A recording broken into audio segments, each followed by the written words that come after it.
Good afternoon, everyone. I can see some people joining already. Thanks for joining our webinar today on ISO 14001 2026. It's great to have Natalie with me here today from ISOQAR. We'll just give it a few minutes for people to join the webinar and get connected and get settled. But in the meantime, if you've got any questions about the standard, either from the consultancy point of view, and how you might implement the standard, or how you might transition to the new version, or of course from a certification perspective as to how that's going to be dealt with. Of course, Natalie and I are going to try and address those concerns through this webinar, but also please put a comment into the webinar chat here. Jess is in the background keeping an eye on those, and at the end of the session we will go back and answer some of those questions. So we'll just give everyone a minute to join.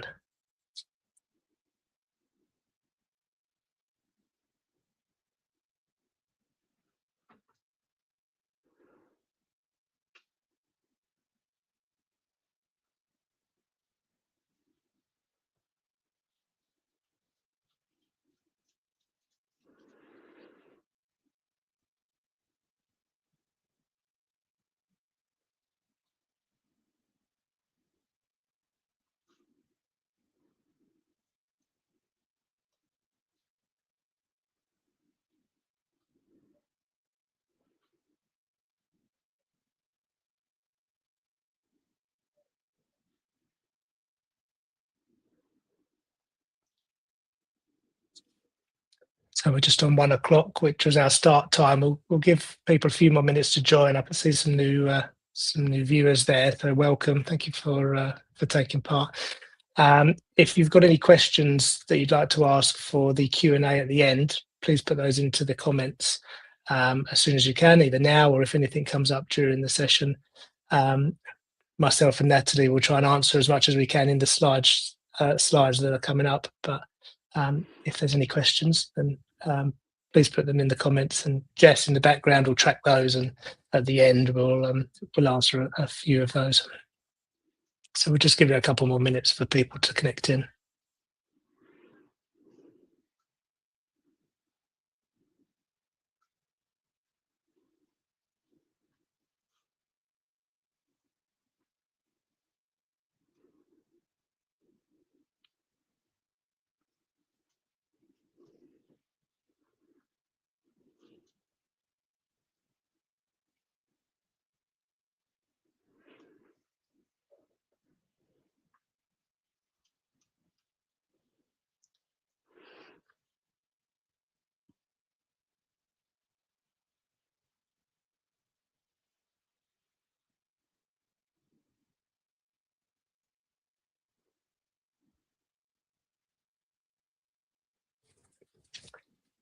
Just give it one more minute to allow people to join. I can see some more people joining, so welcome. Thank you for joining our webinar on ISO 14001 2026. We will start shortly, but let's give it a few more seconds.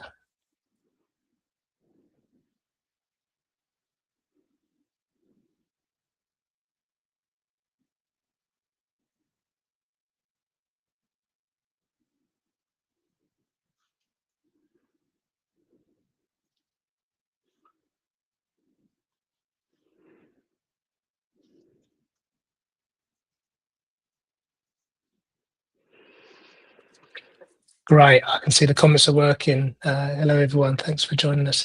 Let's make a start then, and hopefully anyone else can join at a later stage. So firstly, welcome to our webinar on ISO 14001 2026. We hope to answer as many of your questions as we can through this presentation. We're going to look at the standard, what's changed, and we're going to look at it from the perspective of a consultancy like ourselves at Assent, and also from the certification body point of view with Natalie here as well. So we'll introduce ourselves shortly.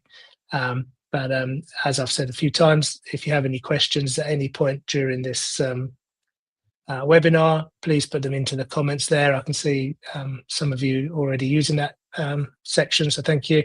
And at the end, we'll try and answer some of those questions. But let's make a start. So some introductions. So my name's Robert from Assent Risk Management.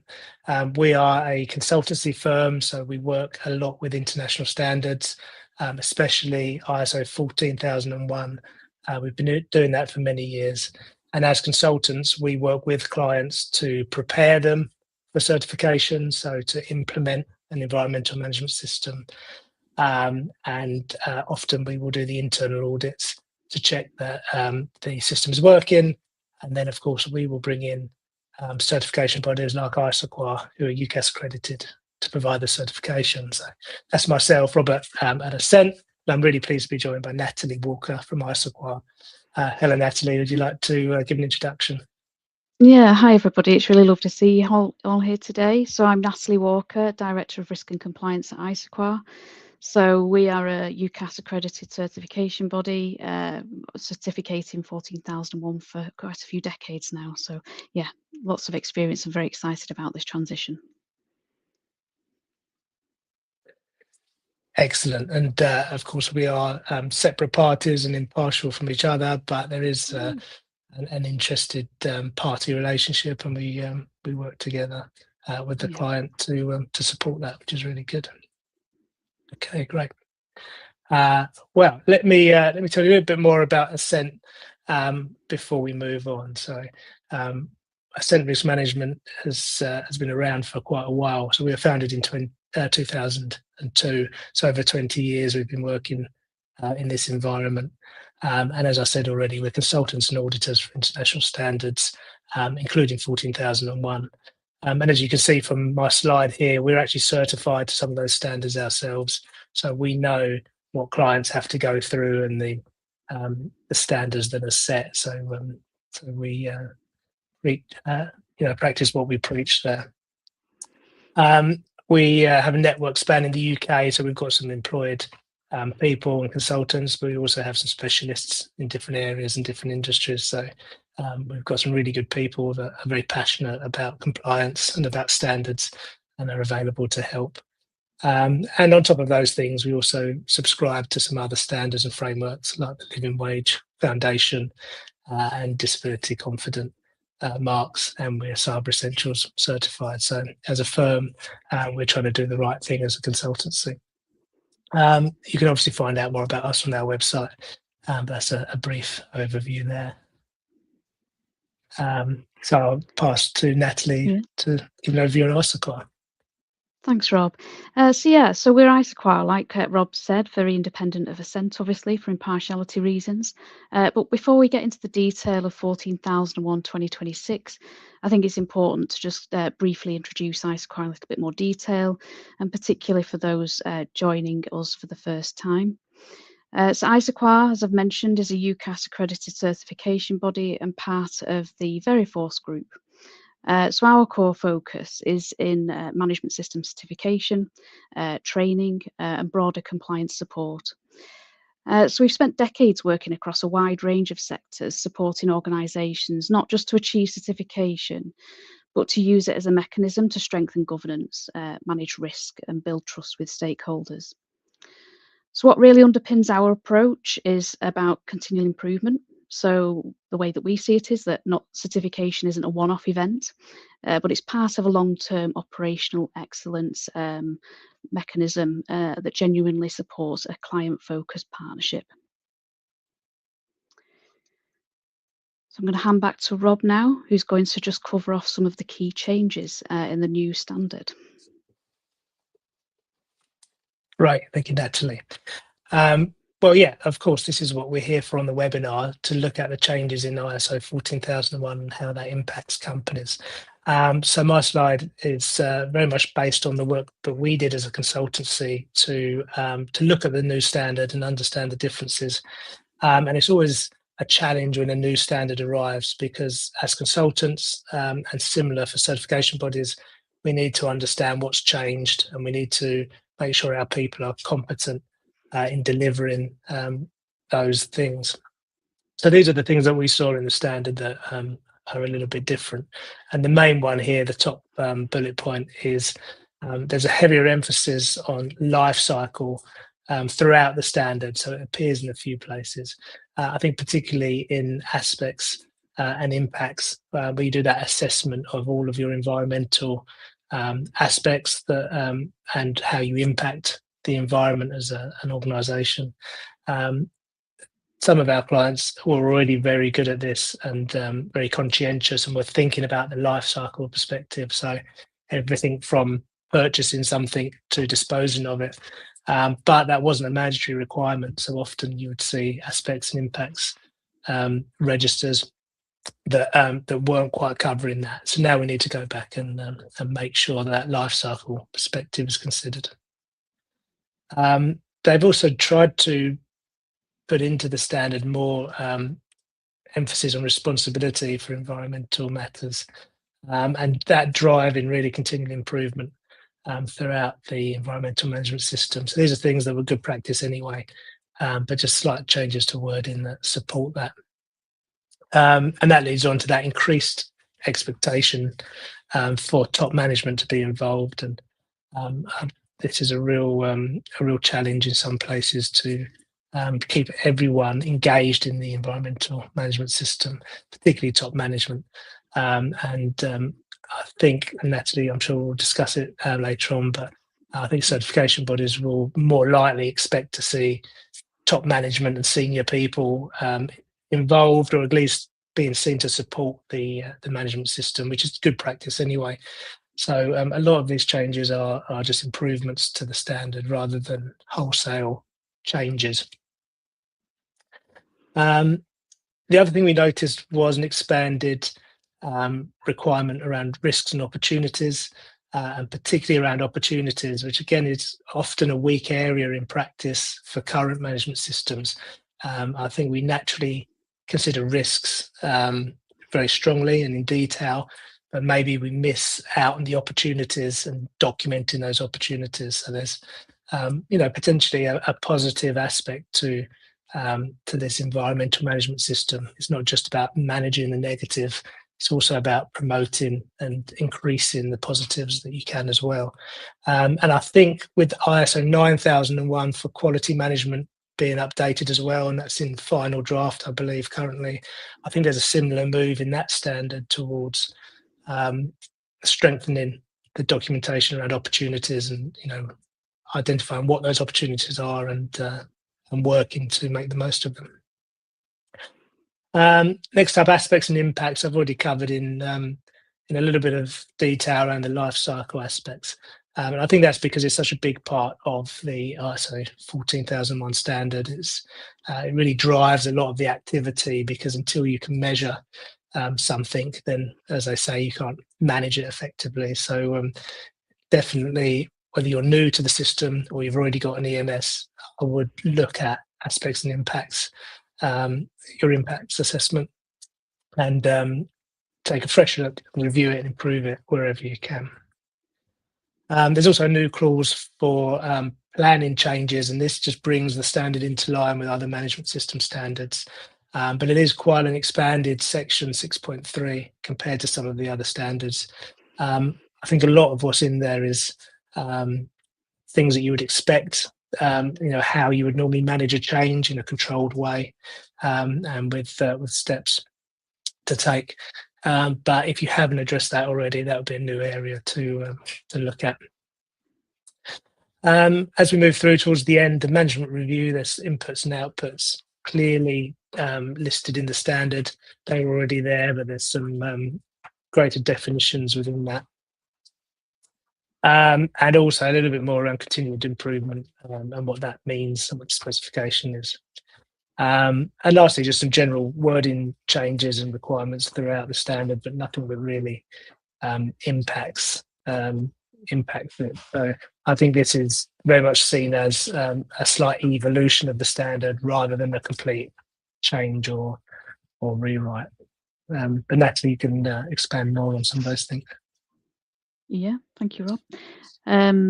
So, as Rob just said, it's not a revolutionary change. It's just an evolution of the standard. So, 14,001 2026. I think it was published. We're coming up for a month now, aren't we? So, 15th of April. This was published, and it represents, like we say, an evolution of what is really the world's most widely adopted environmental management system standard. There's some key reassurances that we need to give here, that it's a planned transition. So it's not meant to be a disruptive rewrite in any way. So organisations already certified to 14,001 2015 will recognise much of the structure and intent. So what's changed is more about clarity, really. Clearer structure, and through key terminology changes, there's stronger alignment with other ISO management system standards. And a sharper focus on today's environmental priorities, such as climate change and biodiversity. So in summary, the foundation remains very familiar, but expectations have been made clearer, more explicit, more consistent, and particularly from an audit and assurance perspective. So from ISOQAR's perspective, we'll see this standard be much clearer from our point of view as well. So we'll go on to the next slide. So what I want to do now is just take some time with you to look into this in a little bit more detail. Rob's just gone over there quite a comprehensive list of key changes. What we'll do now is dig into some of the detail on that and have a closer look at some of those key areas.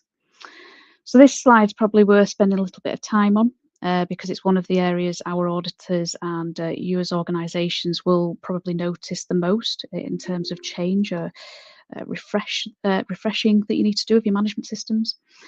So 14,001 2026 now explicitly requires organisations to consider the environmental conditions in which they operate. So it goes beyond examples and guidance. I think you'll all recall, I think it was around April, March 2024, the Annex SL approach to management system standards now introduced this climate change requirement that needed to be picked up in context. And obviously that was done as an amendment to the standard, and it's that kind of disruption that we're trying to avoid with this transition. But it's now in this new standard defined as an expectation more clearly. So why does this matter to you? Well, essentially, it's because it creates greater consistency across audits. So many of you will have other management system standards that you're integrating, and that helps build that consistency as well. So our auditors will have clearer criteria, and organisations will need documented evidence showing how these environmental conditions have informed things like your objectives, risks and controls and so on.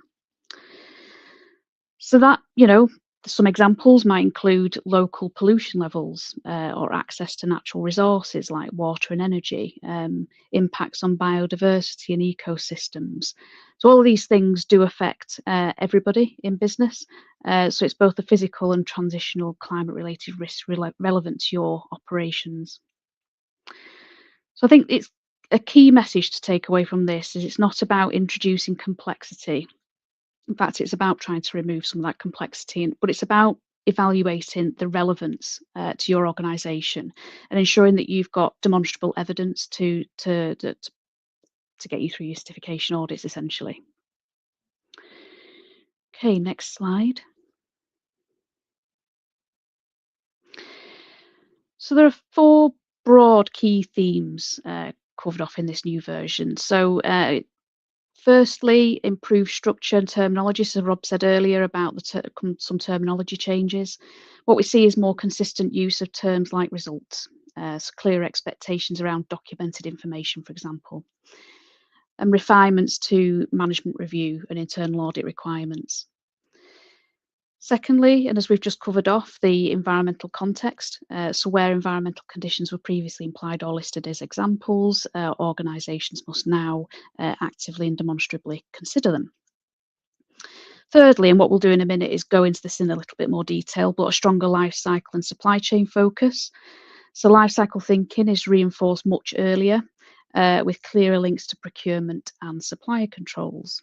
And finally, as Rob mentioned earlier as well, planning for change. So that clause 6.3 has appeared, creating that opportunity for integration with other standards in a better way. And it's more clearly defined stated requirement to plan and manage change, something that many organisations already do, but it now has more of explicit visibility within this standard. Okay, so as promised, I think what we'll do now is go into a bit more detail on life cycle thinking. So next slide, please. And so life cycle thinking, it's not new to this version of 14,001, but the 2026 version strengthens how and where it appears. So now it's reinforced earlier in the standard and more clearly linked to scope definition and operational planning and procurement decisions, for example. So this means applying a life cycle perspective when defining your EMS boundaries, considering the environmental impacts across the full product or service life cycle, and being much clearer about environmental requirements for suppliers and contractors, for example. So again, for many organisations, this will just be a formality. It'll just formalise what you're already doing. But documentation and communication just become increasingly important. So being very clear with those suppliers and contractors, for example. Okay, so now I'm going to hand back to Rob, who's going to go through with you about how this, the implications for you as clients. Thank you, Natty. That's really good. So we've looked at what the changes are and the requirements, but what I wanted to cover here is what that really means to you as an organisation who is trying to transition to this new version, or if you're approaching 14,001 for the first time. So the implications here from a consultancy perspective and how we would support clients, the first thing for me is reviewing and updating documentation. Now, the standards these days are much less document heavy than they used to be. So there's less mandatory requirements, but it's always a good question to ask yourself is, would it be a benefit to document something? Does it help us to train new staff, or does it help us to evidence something in an audit? So there is still a documentation element to these management systems. So number one is review your existing documentation and update it where you need to for this new standard and these new requirements. Then, of course, as we've said already, the aspects and impacts assessment is a real core part of the system. So that needs to be looked at again. Even if you feel that you're already addressing life cycle, I would still recommend having a fresh look at that assessment and reviewing it. And the life cycle aspect, it can be difficult to get your head around that that concept in some organisations, especially service-based businesses. But we're looking there really at the end-to-end, so the procurement of something. So it might be laptops for your staff to use, and then all the way through to what happens when you no longer need those devices. So at the procurement stage, you might consider purchasing a greener or more energy efficient device, and at the end of life, how do you dispose of that with minimum impact? So as we move through those changes, the other thing I think organisations should consider is reviewing responsibilities. So if there's new responsibilities within the management system from this, then make sure people are aware of those responsibilities being assigned, and then that leads into raising awareness generally of the system. So there will be key people that play key roles in your EMS, but everyone in the company plays a part. So raising awareness generally is a good idea. Once you've gone through those steps, then internal audits and management review, which will be familiar to you if you've got any of the other management system standards. But those are real key activities, and it always makes sense to do those at the end of a change, because the audits will test whether those changes have been effective to your management system. And the management reviews, as you know, the link back to senior leadership and the reviewing the evidence, the effectiveness of the system as well. So it's all within that performance evaluation part of the standard. So it can be daunting to make a change to a new standard, and it can seem scary. as Natalie was saying, it is more of an evolution, this one, than a complete rewrite. So it shouldn't be anything to be concerned about. But I do think planning an orderly transition, we've said here, and include your certification body in that. So I know ISOQAR will be very good at helping their customers to make this change, planning it at an appropriate time. I know Natalie's going to discuss a bit more on that later on in the slides. But you don't need to rush it necessarily, but also you don't need to delay either. So that orderly transition is important. When is the right time for you? And obviously, as consultants, we can help you to do that. And finally, I would just give some consideration to your supply chain, because it's not just yourselves as an organisation that may be certified to ISO 14001, and you might even rely on those certificates as part of your supplier management process. So often we would see that you might get a copy of your supplier certificates. And of course, they're going to start to change now over the next 3-year transition period. You will start to see new certificates being issued, and at some point the 2015 version will not become applicable. So just bear that in mind as part of your supply chain management. So a few implications there. Over to you, Natalie. Thanks, Rob. So yeah, it's really good to hear how this, affects clients from an implementation point of view. And what I would do now is just take you through sort of the implications from a certification point of view. So for organisations already certificated to 2015 version of the standard, the transition approach is designed to be very proportionate and manageable. As Rob said, it's repeated, it's a evolution, not a revolution. So these changes should be very manageable. In most cases, transition will be completed with an existing surveillance or recertification audit, so there's no expectation for a standalone transition audit. So I think those that have been through this before in the previous revision of the standard may recall last time it's quite a substantial change, and therefore additional time was required back then, but not this time. So importantly, existing 14001 2015 certificates will remain valid throughout the whole transition period, providing that the transition is completed within the permitted time frame. So typical time frame on this is 3 years. So from the end of April 2026 through to the end of April 2029 is the window there. And where recertification audits fall later in that transition window, those audits will be conducted to the 2026 version. But ISOQAR will work with you, plan and confirm that well in advance, so no need to be concerned there. So just to confirm as well, you can still continue to be certificated against the old version of the standard up to around the end of October 2027 as well, so albeit with a reduced expiry date. So what I'm going to do now is just hand back to Rob for a second, who's going to recap sort of the journey that you may follow to ISO 14001 implementation. Thank you. That's great.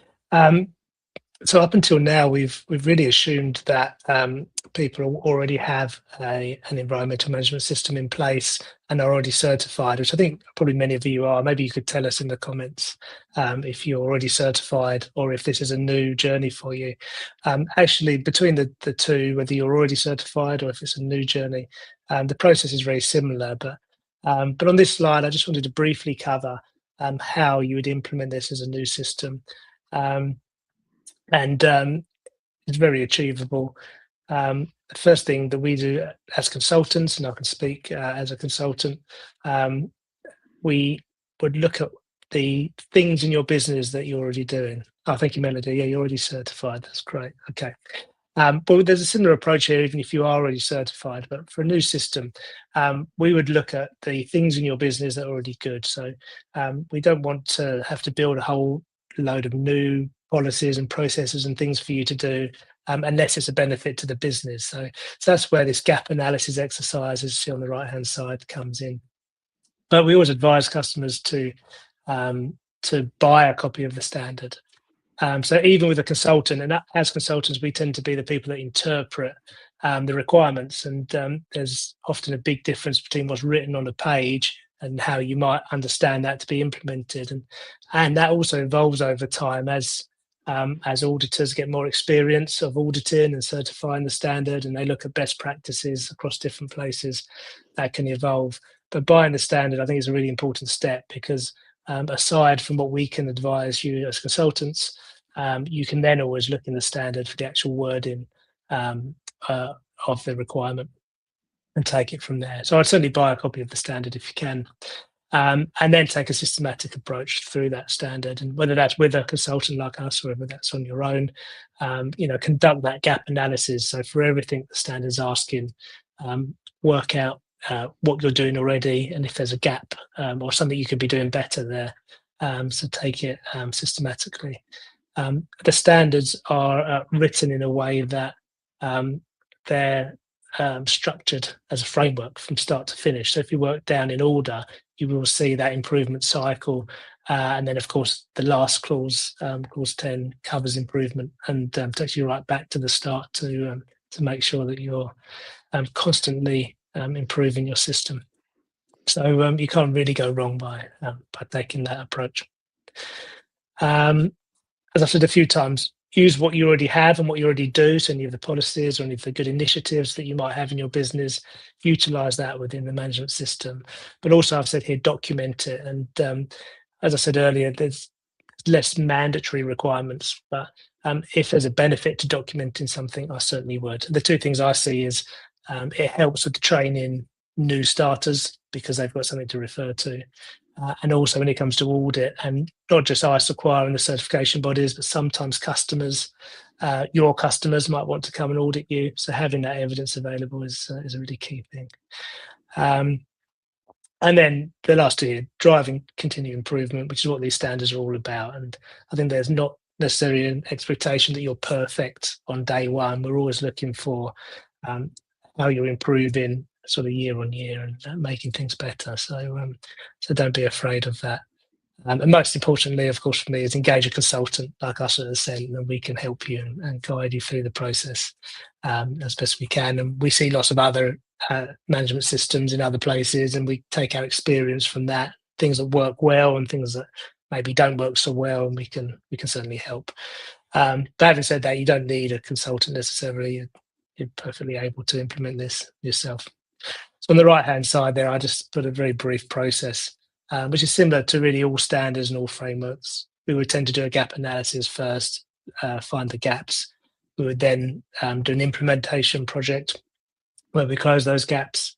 And then once we've got a system in place to audit, then we would often do some internal audits to check that system is functioning and effective. We'd wrap that up with a management review towards the end of the process. And then we would invite our colleagues at ISOQAR to come in and do that impartial certification, which, as Natalie said before, is completely impartial. So it doesn't matter what we say as consultants, and it's all about evidence-based, objective evidence. And that's what you need to have at the certification stage. So Natalie can talk about how to prepare for that piece. Yeah. So there's some crossover there from what Rob said.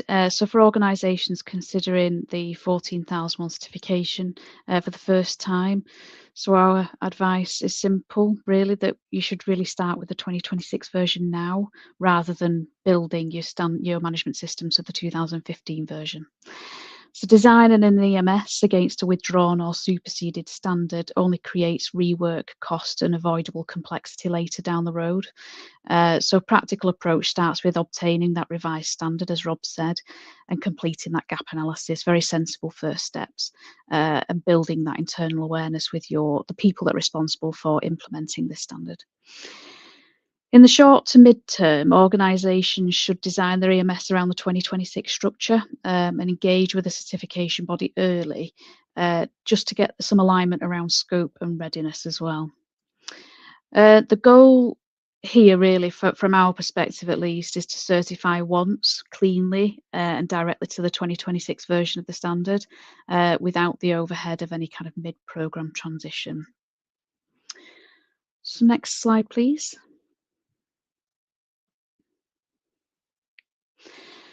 So obviously, as Rob said, you can get plenty of support with the implementation phase, but also you can get support in other ways that ISOQAR can provide for you.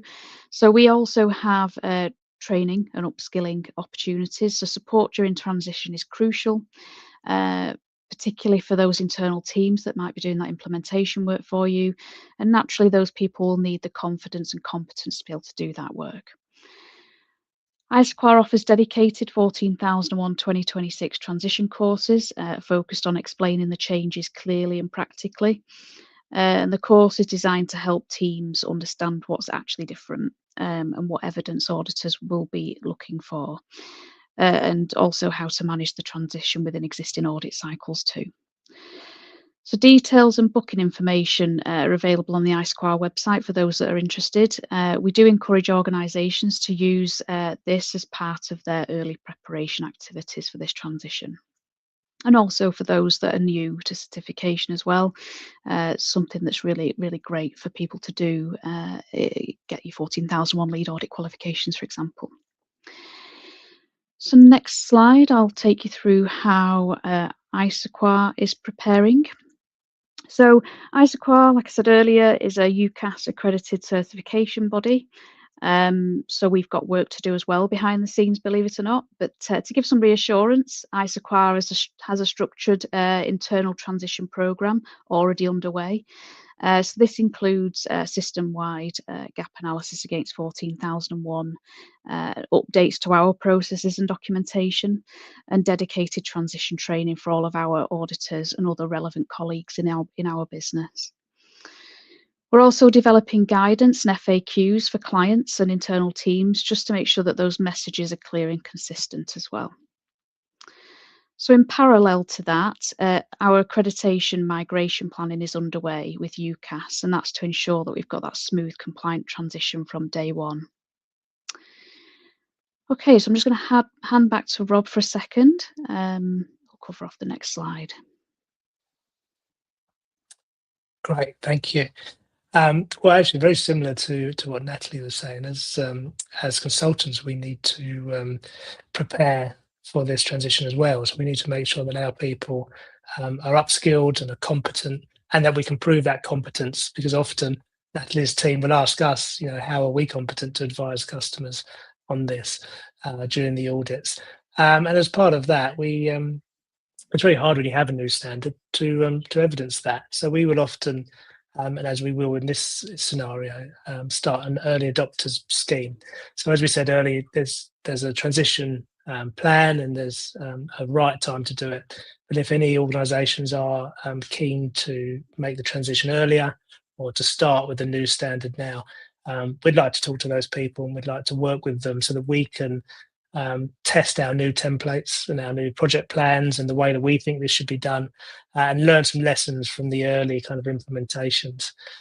So if you are interested, then please do reach out to us, and we'd like to talk to you about how we can do that. And I'm sure there'll be some sort of discount or agreement on our services at Assent, because we'll get some benefit from that as well as you will. We are also rolling out some e-learning through our platform Larators. So it's slightly different to what ISOQAR offer. We've done some ISOQAR training ourselves at Assent, and it's very good, and I can recommend it. And our e-learning will support that. It's sort of more of an awareness course to get you started, and then more likely you'd move on to the ISOQAR training after that. But watch out for that. We'll send out details as well, and I did just say in the comments there, we will send out this slide deck after the webinar, so you've got all the links contained within there and all the information. Yeah, please, in terms of early adopter scheme, if you are interested, please reach out to one of us at Assent, and we're happy to talk about that. So what happens next, Natalie? Yeah, so this webinar marks one of the first stages of our communications on both sides, I think it's true to say, Rob. So obviously from an ISOQAR perspective, we're preparing to publish guidance, follow-up materials and encouragement to help organisations begin their internal gap analysis. So over the coming months, further competency resources will be released and additional detail on timeframes will be confirmed. ISOQAR is going to be working with its clients to directly arrange how and when their specific transitions will take place, but we'll continue to share updates via the ISOQAR website, client portal, email comms and LinkedIn and so on. So please keep an eye out for those if you happen to be an ISOQAR customer. And I think that now brings this to a conclusion, doesn't it? So we can move to questions. Yeah, absolutely. So that's our slides complete.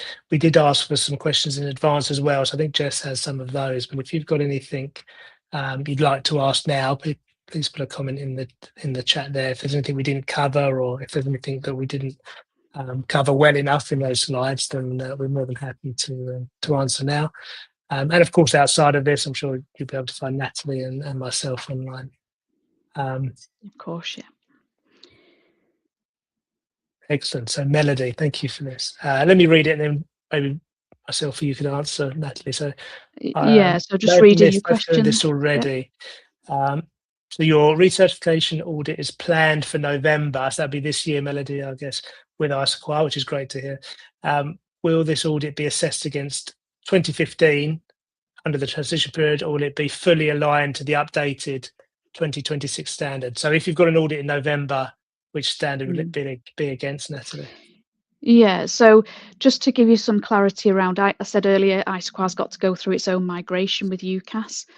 So this migration assessment will take place in November. So ISOQAR won't be in a position to conduct certification audits against the new standard that are UCAS accredited at least. So if your audit's in November this year, your audit will be to the 2015 version of the standard. And that would be the same for all UCAS accredited bodies, wouldn't it, Natalie? So everyone has to go through that accreditation process again.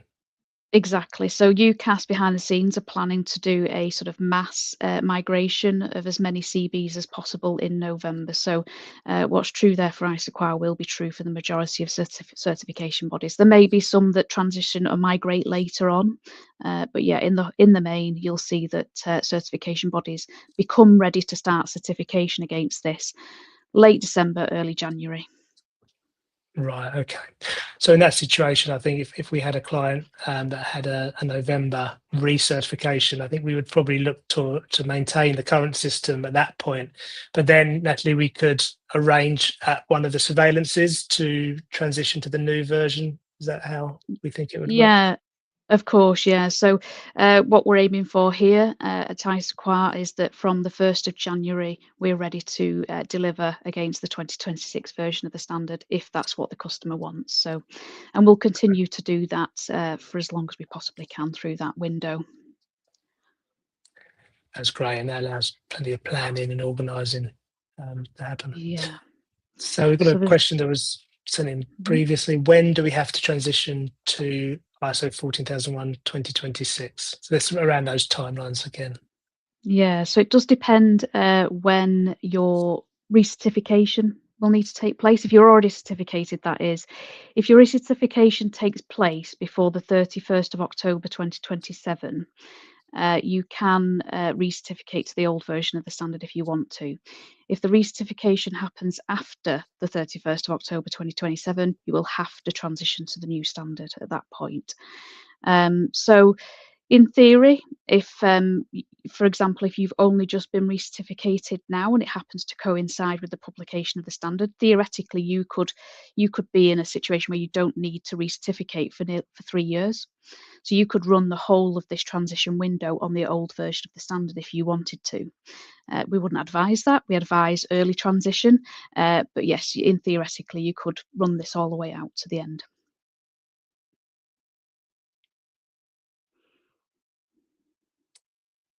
Excellent.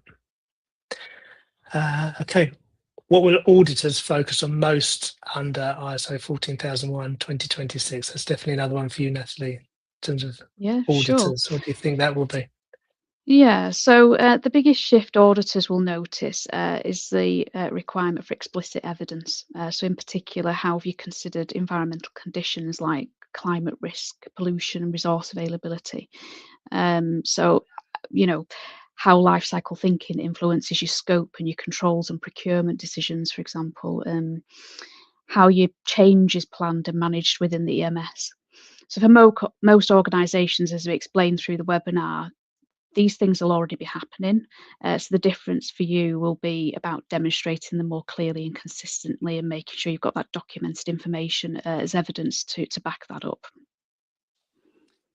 That's a really interesting point there, Natalie, because I mentioned a few times in the webinar on my slides about documentation. I almost feel guilty about promoting documentation because we went through a phase with ISO of trying to wind that back and get rid of unnecessary documentation. But it feels like there's still a real need to, in terms of evidencing and that explicit Yeah. evidence that you spoke of. There isn't really much better way to do that than document it in some way, whether there's a policy or whether there's some records that you can look at as an auditor. It does seem like an important part of the system still. I would say so. I mean, yeah, historically, there's been a push there to step away from having to have everything documented. Do you remember the times when the quality manuals were great big folders full of every procedure under the sun? Yes, so those things have dropped away, but clearly where you have standards that are based around legal requirements and so on, and that need to evidence what you're actually doing, particularly to protect the environment in this case, important that you can demonstrate that evidence during a certification audit. Yeah, I'd certainly agree.